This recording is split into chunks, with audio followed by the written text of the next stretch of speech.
Fin du mois, et en attendant un petit retour à la maison pour voir mes parents, et puis ensuite je vais redescendre, je vais aller d'abord à Paris pour me préparer pour les sélections, et ensuite à Pau parce que les premières courses sont là-bas et c'est fin du mois.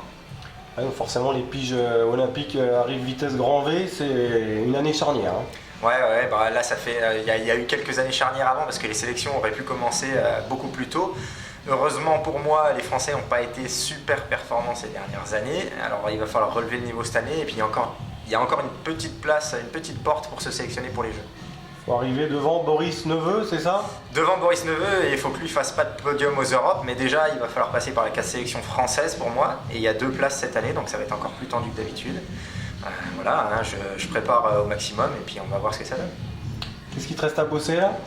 Ouais, là c'est préparatif final, gagner en explosivité un petit peu et puis surtout avoir de la fraîcheur pour être bien gros peps pendant les courses. Tu reviens de Singapour, c'est ça? T'as fait une petite escale en Australie? Ouais, j'étais en Australie, je suis repassé par Singapour, ouais, j'ai fait 3 mois et demi en Australie même, comme l'an dernier. Donc une grosse préparation au chaud, c'était très bien.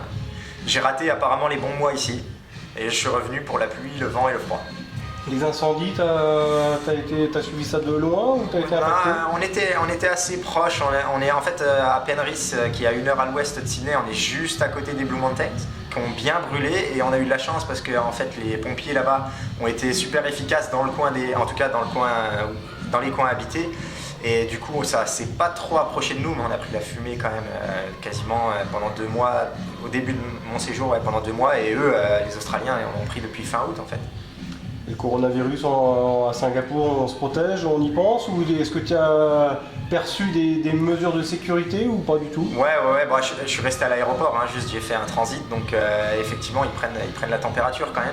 Donc ça fait un peu bizarre quand tu vois les caméras infrarouges à la sortie de ton avion. Mais non, pas plus affolé qu'à Paris, en tout cas à Paris à l'arrivée où c'était un peu le souk parce qu'il n'y a pas les mêmes moyens qui sont mis en place, mais par contre il y a distribution de masques et puis certains candidats heureux, élus, choisis qui ont le droit d'être pris leur température. Donc voilà, c'est un peu la panique là-bas. Clément, quelle est ton actualité? Qu'est-ce que tu deviens?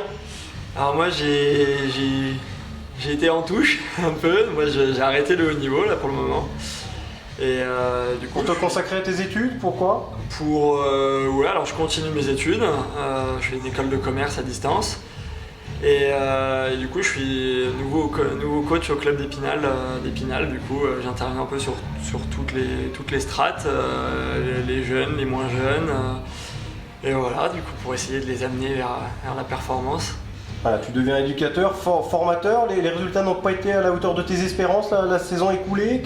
Qu'est-ce qui a conditionné ta décision? Ouais, il y a plein de choses qui font que je me faisais moins plaisir, et du coup, vu que le plaisir pour moi c'était vraiment une grosse part de ce qui me faisait me lever et y aller, j'ai préféré mettre une pause au moins.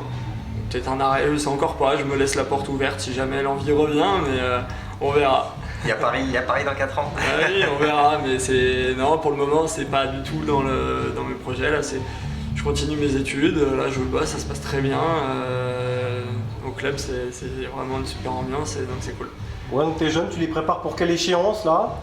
Alors ça dépend, il y a un peu de tout, mais ça va être il y en a pour les sélections en équipe de France junior surtout, après il va y avoir sur des montées en National 1, les championnats de France, ça c'est pour tous ceux vraiment sur la perf, après je touche aussi un peu sur d'autres strates du club, dès qu'ils font plus du loisir, ce genre de choses, voilà, pour qu'il y ait une bonne base au club pour tout le monde.